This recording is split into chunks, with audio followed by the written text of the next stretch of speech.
오늘 말씀을 전해 주실 박관수 목사님을 소개해 드리겠습니다.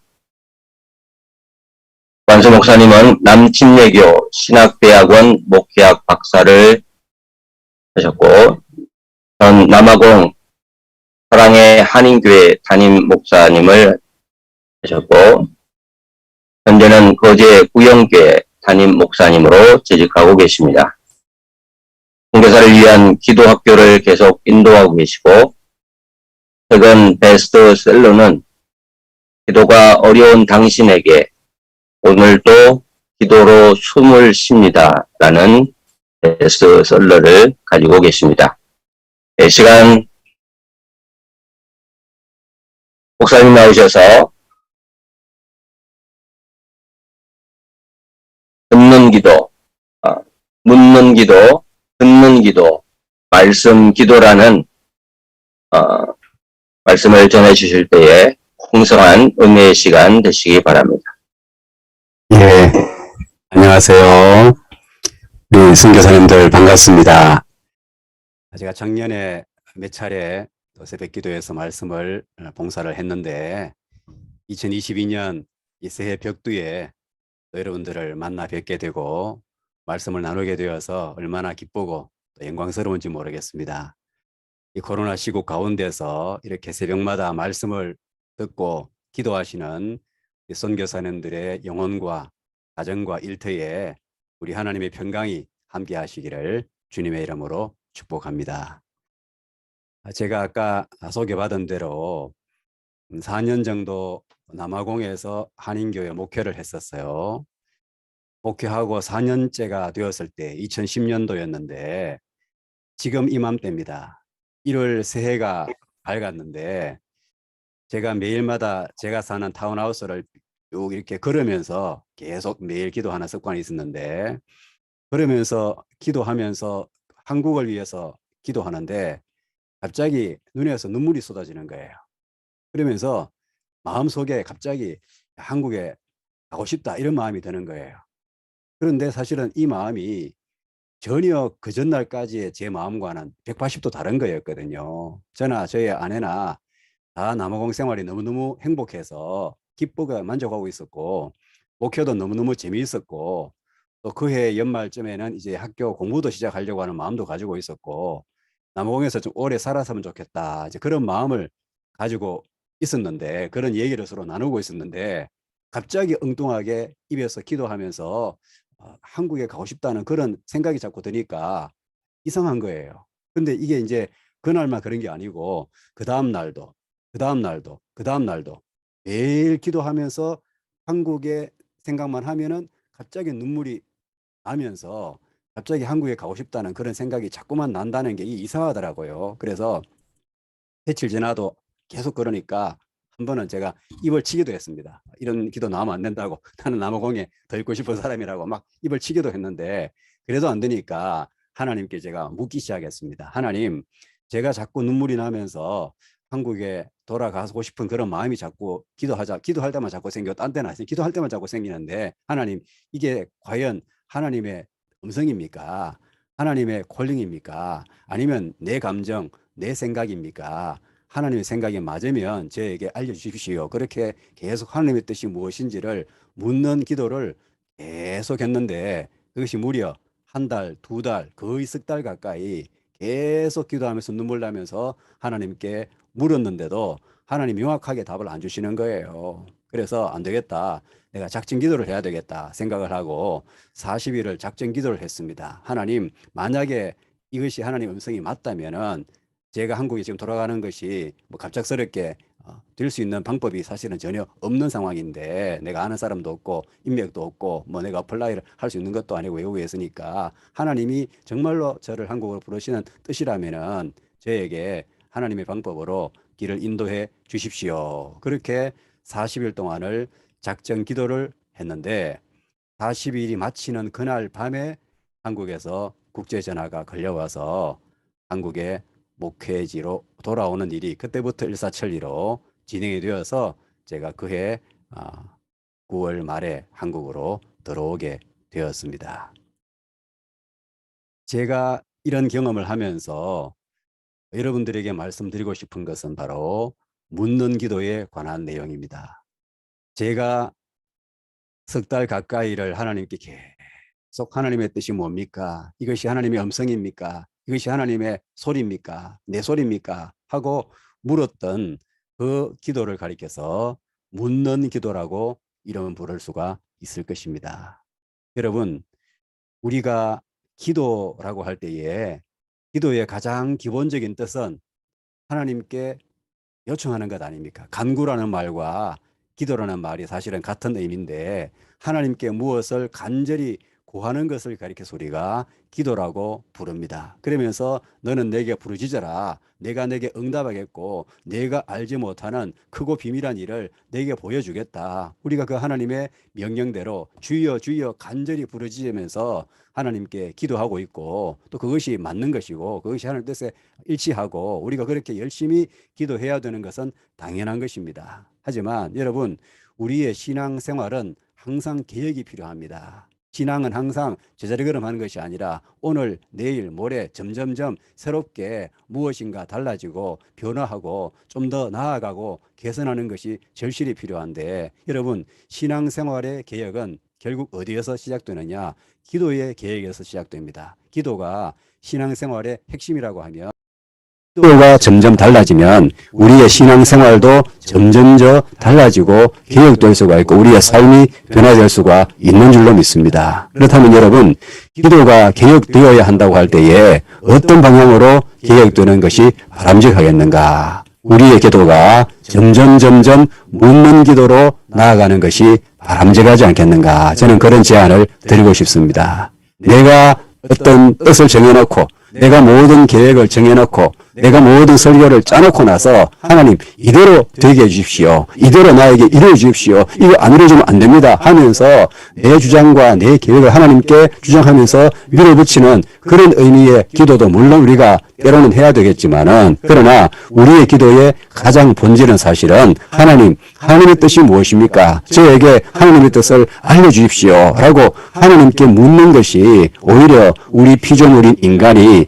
하나님께 가져야 될 가장 기본적인 태도가 아닌가. 그런 점에서 어떻게 보면은 요청하는 기도보다는 묻는 기도가 기도의 본질과 하나님과 우리의 관계에 더 딱 들어맞는 기도가 아니겠는가. 그런 생각을 해보게 됩니다. 여러분, 성경에서 우리가 기도의 사람 그러면 가장 1순위로 꼽을 수 있는 사람이 바로 다윗 아닙니까? 다윗이 쓴 시편은 전부 다 기도문이거든요. 그래서 성경에서 제일 가는 기도의 사람을 한 명만 꼽으라면 사실은 다윗을 꼽을 수밖에 없는데 여러분, 다윗이 어떤 기도를 했던 사람인가 하는 것을 오늘 본문에서 우리가 알 수가 있지 않습니까? 다윗이 사울에게 쫓겨다니다가 마침내 사울이 죽고 나서 유다 지파의 왕이 되어서 7년 6개월을 지냈어요. 그러고 나서 명실상부하게 온 이스라엘의 왕으로 등극을 했습니다.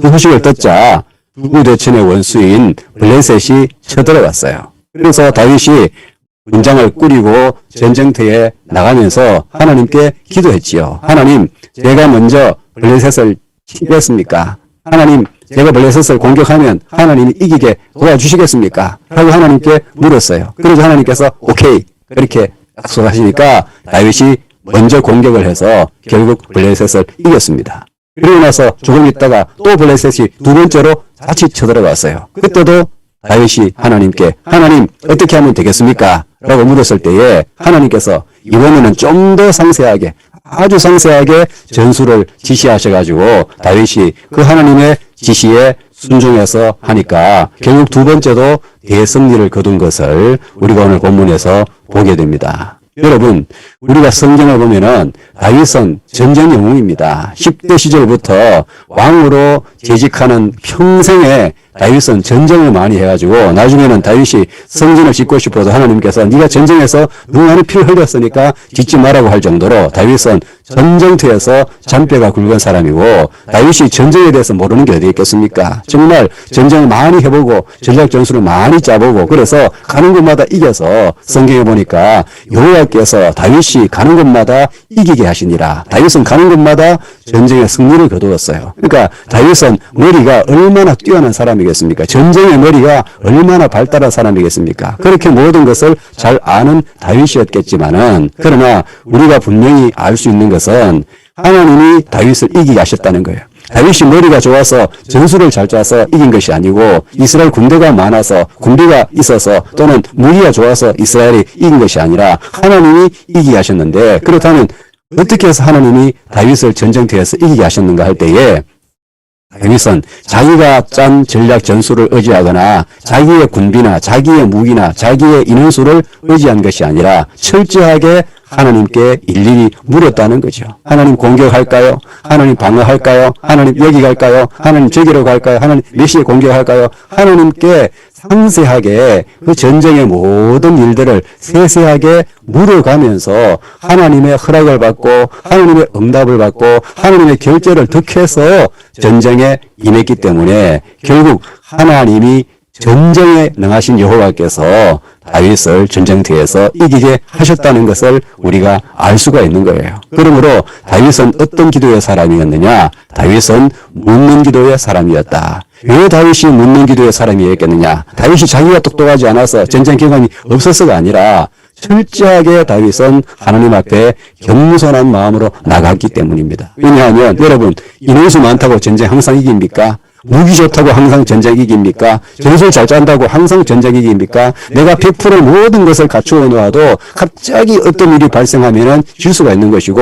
내가 질 거라고 생각했는데 어느 순간에 보면 또 이길 수도 있는 것이고, 우리가 한 치 앞도 모르는 것이, 내일 일을 모르는 것이 바로 우리 인간이기 때문에 다윗은 그 사실을 늘 깨닫고 있었던 거예요. 내가 내일 일을 알지 못한다. 내가 아는 것은 하나도 없다. 우리 인간이 할 수 있는 것은 하나도 없다. 하나님이 도와주지 않으면 전쟁도 안 되고, 하나님이 도와주지 않으면 농사도 안 되고, 하나님이 도와주지 않으면 목회도 안 되고, 하나님이 도와주지 않으면 선교도 안 되고, 하나님이 함께하지 않고 도와주지 않고 하나님이 붙들지 않으면 아무것도 할 수 있는 것이 없다는 그 진실을 다윗은 철저하게 깨닫고, 하나님이 주권자시고 하나님이 만왕의 왕이시고 하나님이 전지하신 분이고 나는 아무것도 할 수 없는 연약한 피조물인 사실을 다윗은 항상 인식했기 때문에, 하나님 이렇게 할까요? 하나님 저렇게 할까요? 오늘 어디로 갈까요? 오늘 누구를 만날까요? 오늘 무슨 일부터 할까요? 하나님께 세세하게 묻는 그런 겸손한 기도의 삶을 살았기 때문에 우리가 다윗을 가리켜서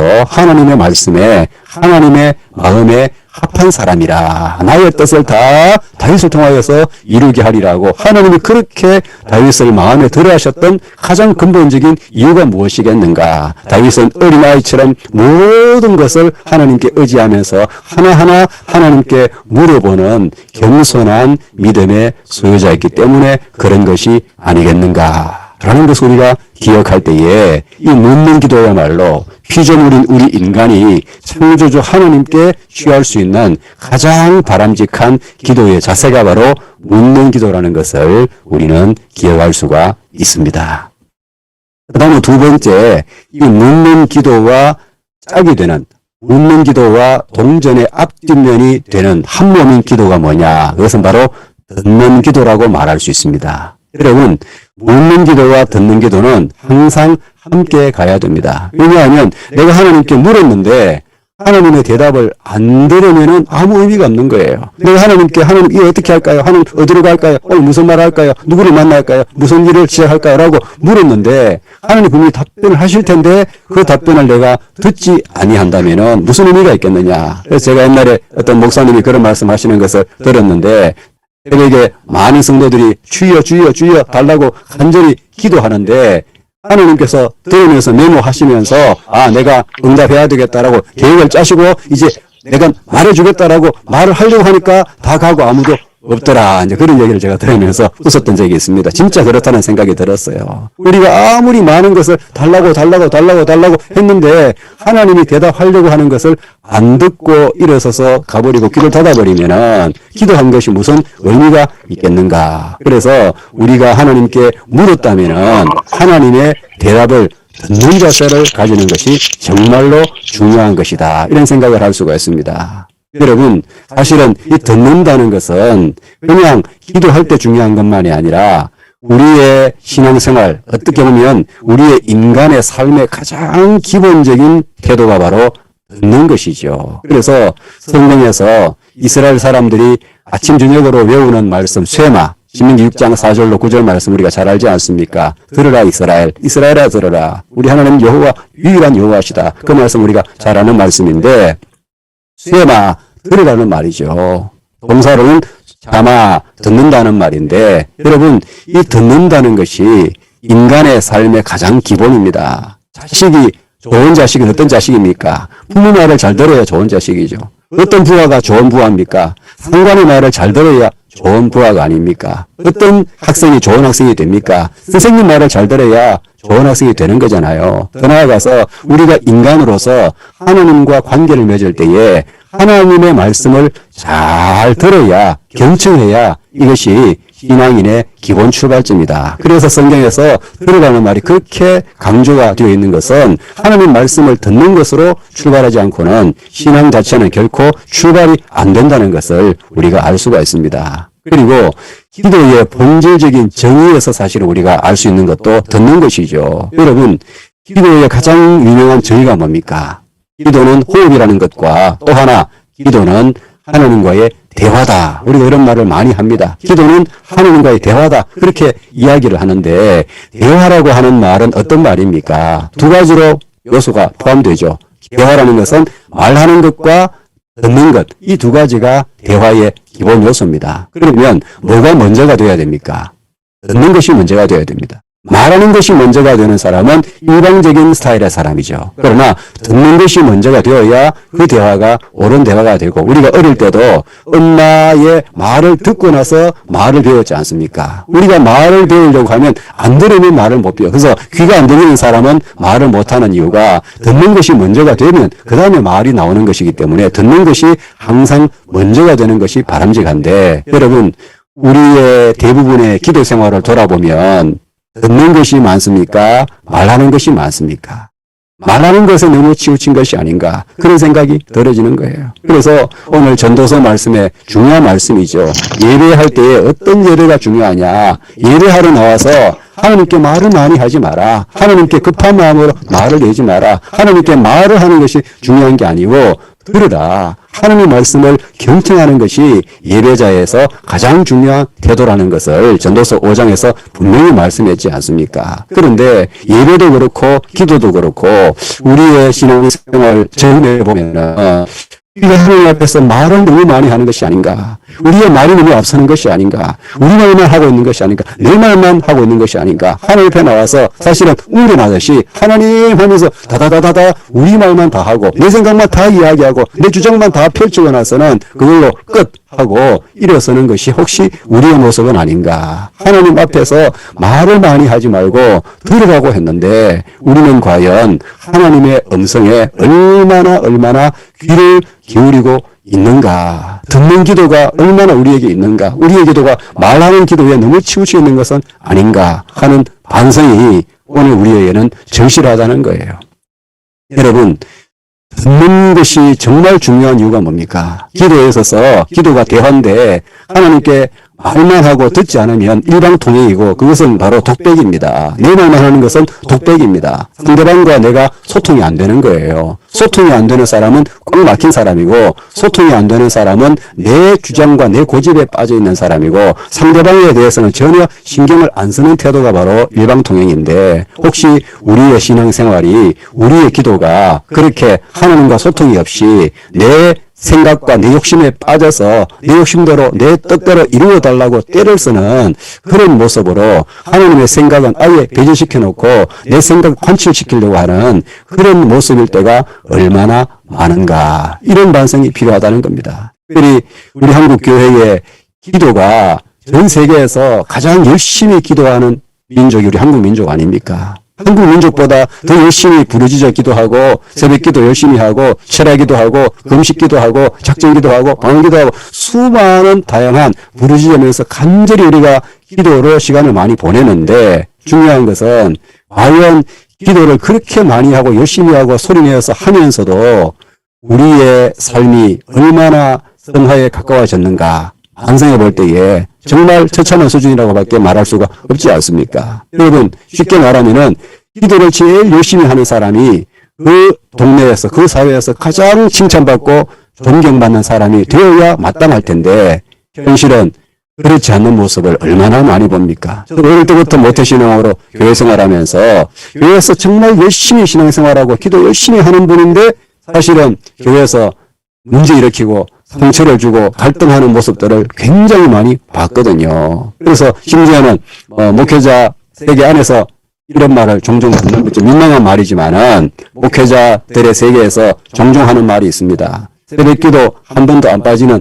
교인을 조심해라. 이런 목회 세계에 경고가 있어요. 무슨 말입니까? 새벽기도 한 번도 안 빠지는 사람은 가장 최고 좋은 신자인데 그런 사람을 정말 가까이 하고 좋아해야 되는데 왜 목회자가 그런 사람에게 피해를 받느냐라고 할 때에 기도 열심히 하니까 기도 안 하는 사람을 정죄한다는 거죠. 기도 열심히 하면서 성격도 빠지는 사람을 비판한다는 거죠. 기도 열심히 하면서 영성이 약해 보이는 목사님을 뒤에서 비방한다는 거죠. 기도 본인이 열심히 하니까 영적인 교만에 빠져서 다른 사람보다 우월감을 가지면서 인간관계가 깨지는 이런 문제들을 보게 되는데 여러분 저도 그런 경험을 종종 경험했거든요. 중요한 것은 그것은 과연 하나님 보시기에 기도이겠는가?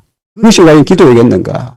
열심히 기도하는데 하나님을 닮아가지 않는다면 그것은 과연 기도겠는가? 하나님과 기도한다는 것은 하나님과 대화하는 것인데 대화하면 그 대화하는 사람을 닮아가게 되어 있는데 하나님과 대화를 했다고 하는데 왜 하나님과 반대 성품이 나올 수밖에 없는가? 그것은 독백밖에 안 했다는 거죠. 하나님과 대화 안 했다는 거죠. 하나님과 인격적인 교제를 안 나눴다는 거죠. 그냥 자기 주장만 실컷 이야기하고 자기 욕심대로 해달라고 그 주장만 응변을 하고는 그냥 그걸로 끝이었다는 거죠. 그런 사람은 하나님의 마음을 닮아갈 수가 없어요. 하나님의 인격이 그 사람 속에 흘러 들어올 수가 없어요. 하나님과 교제하지 않았기 때문에 자기 욕심만 가지고 이야기했기 때문에 그것은 과연 기도의 의미에 맞지 않지 않겠는가 하는 것을 생각할 때에 여러분 우리의 기도 생활을 진짜 심각하게 돌아봐야 됩니다. 내가 기도하는 것이 하나님과 진짜 교제하는 것인가? 하나님하고 친하게 됐는가? 내가 정말 하나님의 마음에 흡수가 되었는가? 하나님과 내가 정말로 내밀한 교제를 이루어서 하나님 마음을 내가 담고 내 마음을 하나님께 이야기하는 그런 진정한 소통의 관계로 기도가 발전되지 않고 계속 내 뜻만 주장하는 그런 기도에 머물러 있다면은 기도 응답은 받을지 모르지만 진짜 우리의 삶이 변화되는 성화의 열매는 이루어지기가 어렵다. 그런 반성을 우리는 해봐야 된다는 겁니다. 그래서 우리의 기도가 대화가 아니라 독백이었다면 그 부분을 우리는 반성할 필요가 있습니다. 우리의 기도가 독백을 넘어서 대화의 경지로 나아갈 수가 있어야 되고 그 대화에서는 말하는 것보다는 듣는 것을 더 우선순위로 회복하는 것이 우리에게는 절실한 것이다. 이런 생각을 우리가 해봐야 되고 그렇게 듣는 것에 집중을 할 때에 하나님의 마음을 느낄 수 있고 하나님의 생각을 내가 알 수 있고 그러면 내가 하나님의 생각에 근거해서 내가 내 주장을 바꾸고 내 생각을 바꾸고 내 계획을 바꾸고 하나님 내 뜻이 이건데 내 뜻이 중요한 게 아니라 하나님의 뜻이 중요하지 않습니까? 내 뜻보다 하나님의 뜻이 이루어져야 되기 때문에 제가 지금까지 이런 기도를 했지만은 하나님의 음성을 들어보니까 내 생각이 틀렸군요. 하나님 제 생각을 바꾸겠습니다. 하나님의 뜻대로 되게 하여 주시옵소서. 그렇게 자기의 생각과 주장과 욕심을 내려놓고 하나님의 음성을 들은 대로 다시 기도를 수정하게 되는 이런 일들이 우리의 신앙생활에서 일어나야 되는 줄로 믿습니다. 이렇게 하나님의 음성을 잘 경청하고 거기에 맞추어서 내가 기도를 수정하는 것을 가리켜서 말씀 기도라고 부를 수 있습니다. 말씀 기도. 이 말씀 기도가 무엇이냐? 결국 하나님의 음성을 듣는 기도인데 우리가 하나님의 음성을 들으려고 하면 무엇을 듣는 것이 가장 좋으냐? 하나님의 말씀을 듣는 것이 가장 좋은 것이죠. 여러분, 많은 사람들이 의문을 품습니다. 우리가 인간인데 어떻게 하나님의 음성을 들을 수 있느냐라고 하는 질문을 종종 하게 되는데 여러분, 하나님의 음성을 듣는 것은 그렇게 어려운 일은 아니라는 겁니다. 제가 PPT를 공유하면서 말씀을 나누겠습니다. 말씀 묵상 학교에서 나누었던 내용인데요. 여러분, 잔다르크 잘 아시지 않습니까? 잔다르크는 15세기 프랑스의 전쟁 영웅이었죠. 불과 10대 초반의 청소년의 나이로 하나님의 음성을 들었어요. 12살 때부터 하나님의 음성을 듣기 시작했고 나중에 10대 중반에 전쟁이 터졌을 때에 하나님이 전쟁터에 나가라는 말씀을 해서 그 음성에 응답해서 잔다르크가 전쟁에 나가서 결국 프랑스를 승리로 이끌었던 것을 우리가 알고 있습니다.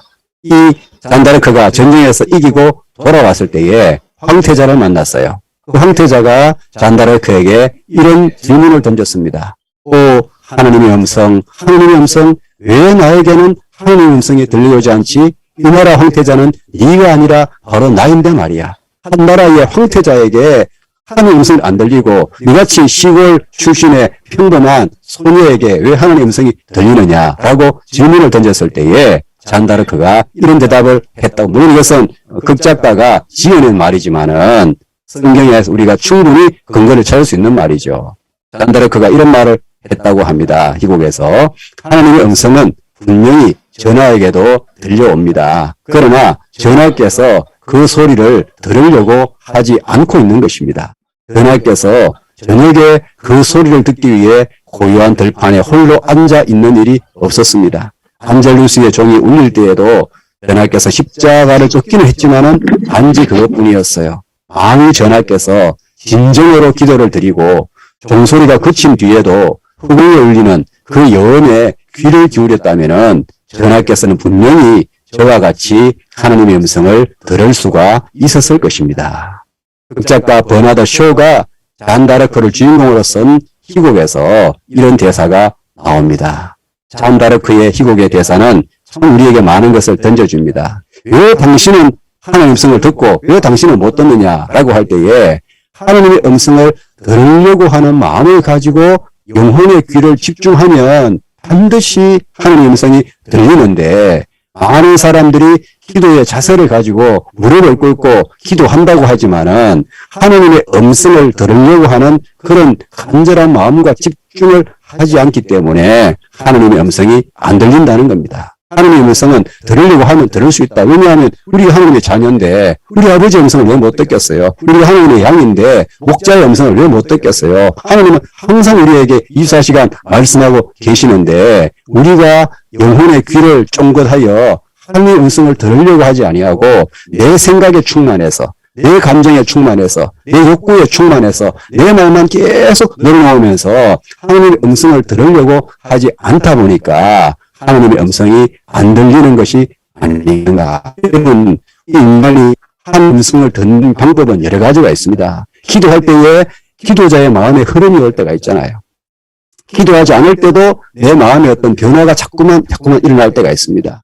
또 다른 사람의 말이 하나님의 음성일 때가 있습니다. 어떤 책을 읽으면서 그 책 속의 귀질 속에서 하나님의 음성을 발견할 때도 있습니다. 내가 환경의 변화를 통해서 하나님의 인도하심을 받을 수도 있습니다. 물론 여러 가지 방법이 있습니다. 그러나 이 중에서 가장 정확하고 안전한 방법은 무엇이겠습니까? 그것은 바로 성경 말씀을 통한 방법입니다. 성경 말씀 속에서 우리가 하나님의 응답을 받고 성경 말씀 속에서 하나님의 음성을 듣는 것이 가장 정확하고 안전한 방법인데 그렇다면 그 성경 말씀 속에서 하나님의 음성을 듣는 마음을 갖고 기도하는 것을 가리켜서 뭐라고 하느냐? 그것이 바로 말씀 기도다. 그렇게 말할 수가 있습니다. 이 말씀 기도는 다른 말로 하면 말씀 묵상 기도라고 말할 수 있는데 어거스틴이 설교하면서 이런 설교를 했어요. 하나님은 당신의 말씀으로 우리에게 말을 붙이십니다. 우리는 기도하면서 하나님께 말을 합니다. 우리가 그분의 말씀을 순하게 경청한다면 우리는 지금 우리의 간구를 들어주시는 바로 그분 안에 있는 것입니다. 참 중요한 것이 첫째가 뭐냐? 하나님이 말씀으로 나에게 말을 건다는 거예요. 하나님 말씀이 나에게 말을 거는 것이 먼저예요. 그러면 두 번째 단계는 뭐예요? 우리가 기도하면서 하나님께 말을 하는 거예요. 하나님 말을 듣는 것이 먼저고 그 다음에 두 번째로 내가 그 말을 듣고 나서 내가 하나님께 말씀을 던지는 거예요. 그렇게 하나님의 말씀을 경청하는 것이 먼저 될 때에 우리가 주님 안에 거할 수 있다는 것이 어거스틴의 설교의 핵심이에요. 신학자 앤드류 모레이도 이런 말을 했어요. 시편 119편에 우리가 묵상이라는 말을 자주 보지 않습니까? 읊조린다는 말인데 그 말이 다 기도의 명단 속에 포함됩니다. 기도와 묵상은 사실은 하나예요. 묵상이라는 것은 하나님 말씀을 우리의 마음에 흡수하고 하나님 말씀에 우리의 마음을 일치하는 것이 바로 묵상인데 중요한 것은 이 말씀을 음미하다 보면 말씀 묵상하다 보면 기도와 주제가 생깁니다. 말씀 가운데 깨달은 걸로 기도하고 말씀 가운데 이해한 걸로 기도하고 또 모르는 것을 확실히 묻고 다시 물어보고 받아들이고 그렇게 할 때에 묵상은 기도로 이어진다. 묵상이 바로 하나님의 계시의 말씀을 내가 듣는 것이라면 그 계시된 말씀을 가지고 우리가 기도로 하나님께 나가는 것이 바로 말씀 기도다. 그렇게 말할 수가 있습니다. 그래서 여러분 수많은 믿음의 선진들이 이 말씀으로 기도했어요. 여러분 전 세계에서 성경 주석으로 제일 유명한 분이 매튜헬리입니다. 전 세계 목회자들이 가장 많이 가지고 있는 주석이 매튜헬리 주석인데 이 주석가 매튜헬리가 평생에 기도하면서 항상 성경 말씀으로 기도했다고 기록하고 있습니다. 하나님의 말씀으로 하나님께 기도하는데 하나님의 성품을 보여주는 구절을 찾기 위해 성경을 샅샅이 뒤져가면서 그 말씀 하나하나를 가지고 하나님께 경배했다고 기록하고 있습니다. 매튜헬리가 이렇게 우리에게 말합니다. 당신에게 이야기하시는 하나님의 말씀을 들으라.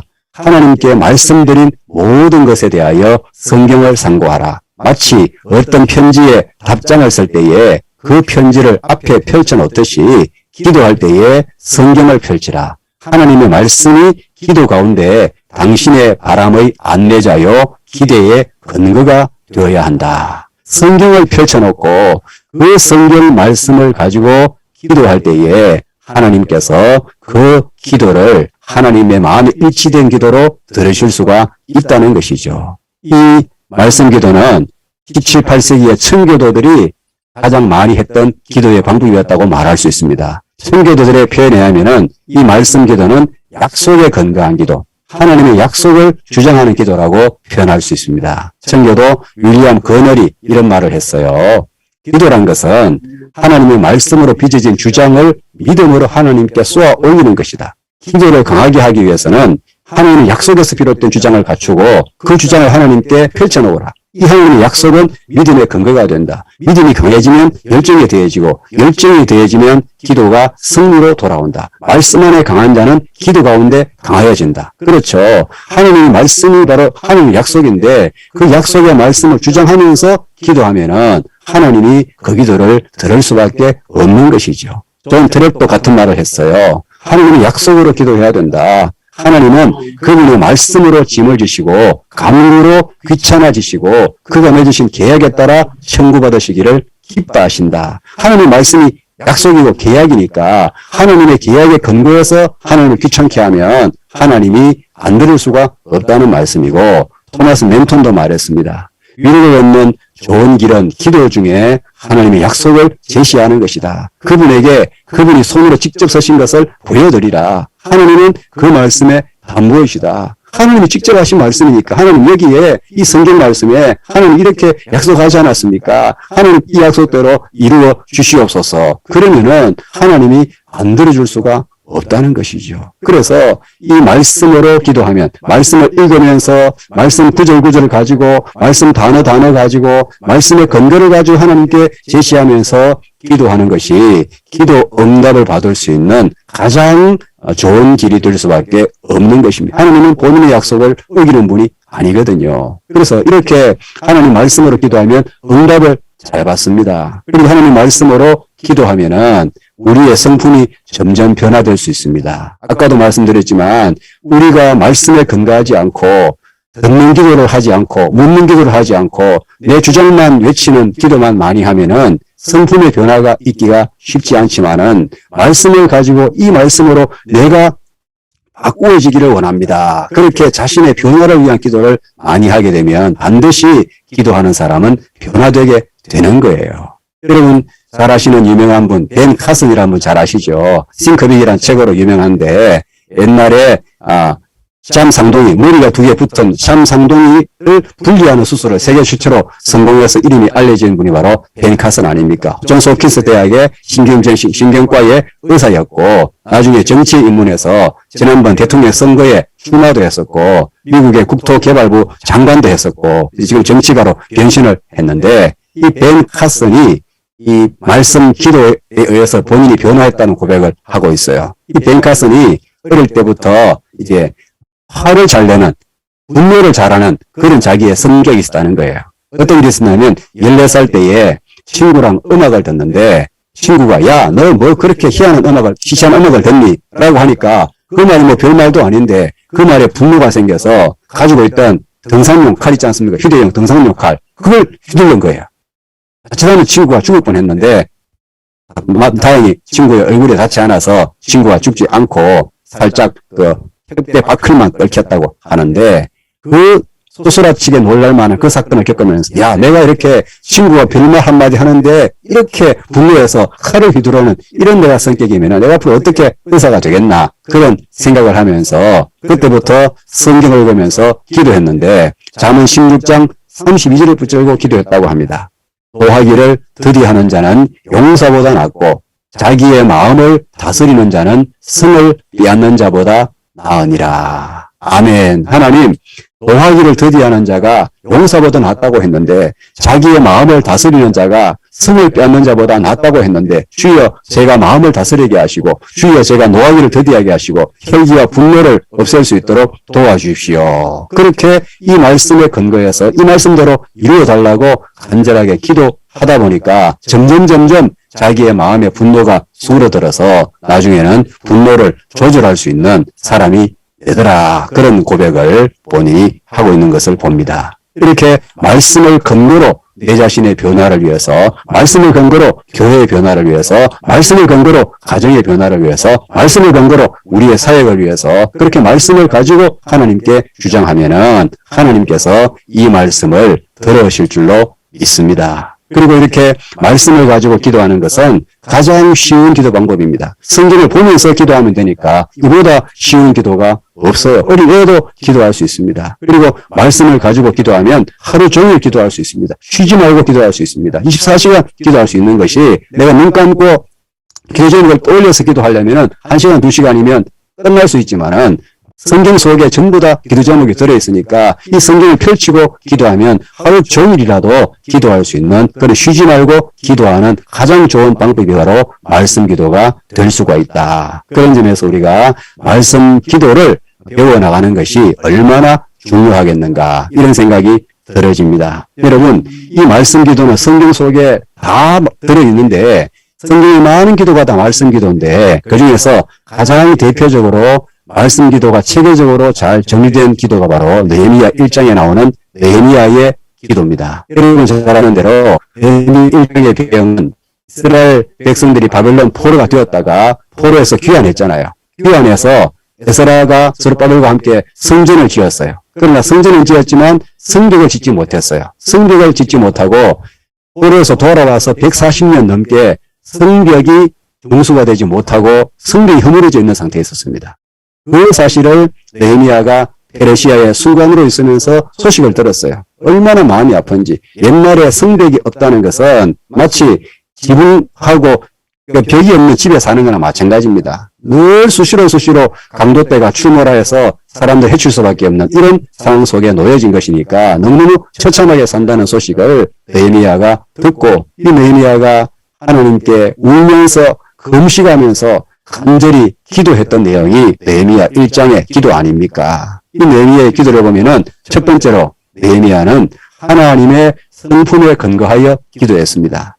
하늘의 하나님 여호와 크고 두려우신 하나님이여 주를 사랑하고 주의 계명을 지키는 자에게 언약을 지키시며 긍휼을 베푸시는 주여 간구하나이다. 하나님이 어떤 분이냐? 하늘의 하나님이다. 크신 하나님이다. 두려우신 하나님이다. 주를 사랑하는 자에게 언약을 지키시는 긍휼의 하나님이다. 이렇게 하나님의 성품을 상세하게 묵상하면서 하나님의 성품에 근거하여 호소하는 기도가 바로 말씀 기도라는 거죠. 두 번째로 이 말씀으로 기도하는 것은 내 죄를 회개하는 기도인데 느헤미야는 자기 죄만 회개한 것이 아니고 자기 가문과 자기 민족의 죄를 다 회개했죠. 이스라엘 자손을 위해서 기도합니다. 이스라엘이 주께 범죄한 죄를 자복합니다. 내와 내 아버지 집이 범죄했습니다. 주를 향하여 악을 행했습니다. 주의 계명을 어겼습니다. 나도 범죄했고 우리 아버지도 범죄했고 우리 어머니도 범죄했고 우리 집도 범죄했고 우리 이스라엘 나라 전체가 주님께 다 범죄한 죄를 주님께 회개합니다. 그렇게 회개 기도를 하면서 특별히 나와 우리 집과 우리 국가 전체의 죄를 가지고 하나님께 나가서 기도했다는 겁니다. 그리고 세 번째로 느헤미야는 약속에 근거하여 기도한 것입니다.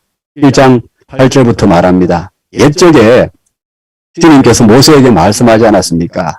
너희가 범죄하면 너희들을 세계 여러 데 흩을 것이고 만약에 너희가 내게로 돌아오면 내가 너희들을 다시 예루살렘으로 돌아오게 하리라 하신 그 약속의 말씀을 이제 청하건대 기억하여 주시옵소서. 하나님이 옛날에 하신 말씀을 이제 기억하셔서 우리가 여기에 돌아오게 하셨사오니 이제 성벽도 지을 수 있게 도와달라는 그런 말씀이 여기에 내포가 되어 있는 것이죠. 약속의 근거에 하나님께 주장을 하고 있는 것입니다. 그리고 성경에 정체한 자신의 정체성에 근거하여 탄원하고 있습니다. 10절에 보면은 이들은 우리가 누굽니까? 왜 우리의 기도를 들어주셔야 됩니까? 우리는 주님께서 일찍이 큰 권능과 강한 손으로 구속하신 주의 종들이요 주의 백성들입니다. 우리가 하나님께 이렇게 기도해서 하나님께 호소할 수 있는 근거는 하나님의 성품도 있지만은 우리가 누굽니까? 내가 누굽니까? 하나님의 백성 아닙니까? 하나님 자녀 아닙니까? 하나님의 어린 양 아닙니까? 우리가 하나님의 백성이니까 하나님의 종들이니까 주의 피로 구속하신 사람이니까 주님께서 저의 기도를 들어주시옵소서. 그렇게 호소하고 있는 거예요. 마지막으로 11절에 보면은 이 느헤미야는 자기 혼자 기도한다고 말하지 않습니다.